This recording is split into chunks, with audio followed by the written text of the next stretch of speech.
Hello আমার প্রিয় ছাত্রছাত্রীরা, যারা তোমরা ষষ্ঠ সেমিস্টার ইতিহাস মেজর নিয়ে পড়াশোনা করছো, তাদের মেজর পেপার 1 অর্থাৎ প্রাচীন ভারতবর্ষের ইতিহাস থেকে আমি তোমাদের বেশ কিছু কোশ্চেন বলে দিচ্ছি, যেই কোশ্চেনগুলো দেখে গেলে তোমরা 100% কমন পাবে।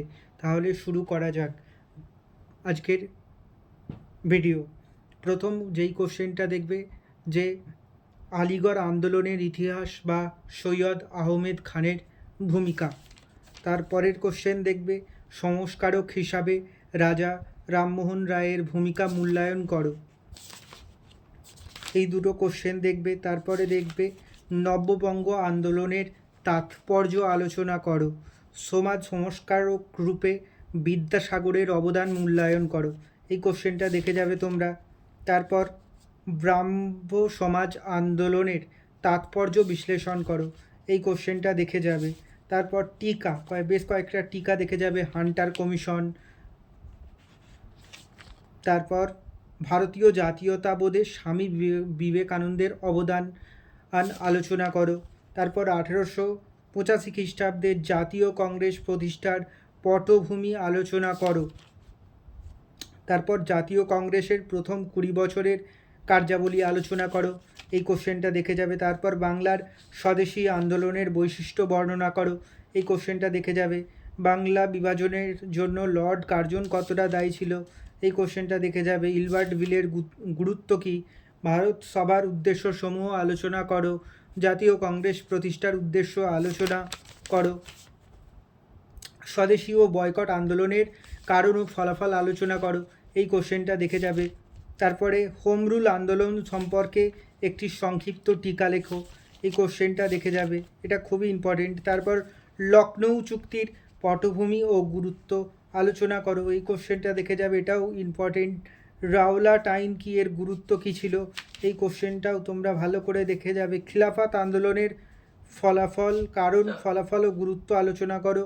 এই কোশ্চেনটাও তোমরা ভালো করে পড়ে যাবে। তারপরের কোশ্চেন জালিয়ানওয়ালাবাগ হত্যাকাণ্ড সম্পর্কে টিকা লেখো। এই কোশ্চেনটাও তোমরা দেখবে। অসহযোগ আন্দোলনের কারণগুলি কী কী। আইন অমান্য আন্দোলনের পটভূমি। আইন অমান্য আন্দোলনে গান্ধীজির ভূমিকা আলোচনা করো। তারপরের কোশ্চেন দেখে যাবে ভারতের স্বাধীনতা সংগ্রামে গান্ধীজির ভূমিকা মূল্যায়ন করো। ভারত ছাড়ো আন্দোলনের পটভূমি ও বিস্তার বর্ণনা করো।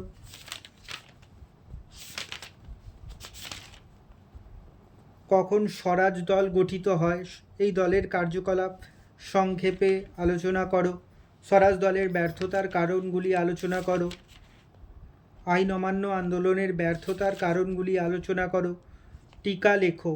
মন্টেগু চেমসফোর্ড সংস্কার আইন। তারপর গান্ধী আরউইন চুক্তির গুরুত্ব আলোচনা করো।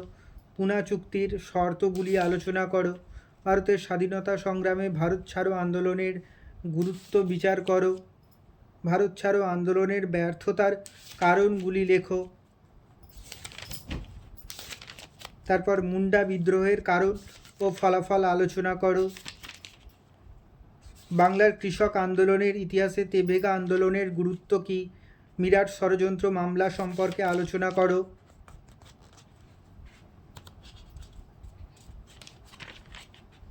ভারতের স্বাধীনতা সংগ্রামের ইতিহাসে আজাদ হিন্দ বাহিনীর অবদান লেখো। ভারতের ক্যাবিনেট মিশনের কার্যকলাপের সংক্ষিপ্ত বিবরণ দাও। জাতীয় আন্দোলনের ইতিহাসে নৌবিদ্রোহের গুরুত্ব মূল্যায়ন করো। ভারত বিভাগ কি অনিবার্য ছিল।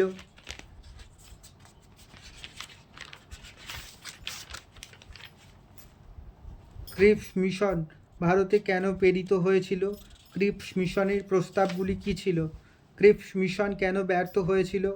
মাউন্ট ব্যাটেন পরিকল্পনার সংক্ষিপ্ত বিবরণ দাও। এই কোশ্চেনগুলো তোমরা দেখে গেলে ব্রিটিশ অধীনের ভারত থেকে সমস্ত কোশ্চেন কমন পাবে। অনেক শিক্ষক রয়েছে যারা 5টা কিংবা 6টা করে কোশ্চেন বলে দিচ্ছে, এই কোশ্চেনগুলো পড়ে গেলেই কমন পাবে। তাদেরকে ভরসা করবে না, বেশি করে কোশ্চেন পড়ে যাবে। যেইগুলো বললাম সেগুলো রেডি করো, এর মধ্যে থেকেই কমন পাবে। সাজেশানটা ভালো লাগলে তোমরা আমার চ্যানেলটিকে লাইক, সাবস্ক্রাইব এবং শেয়ার করবে এবং বন্ধুদের মধ্যে প্রচুর শেয়ার করবে, যাতে পরবর্তী পার্ট অর্থাৎ স্বাধীনতার পর ভারত পার্ট থেকে আমি সাজেশান আনতে পারি। তার জন্য তোমাদের অবশ্যই সাবস্ক্রাইব করতে হবে, তাহলে আমি আবার পরের পার্ট স্বাধীনতার পর ভারত থেকে সাজেশান নিয়ে আসবো। ধন্যবাদ।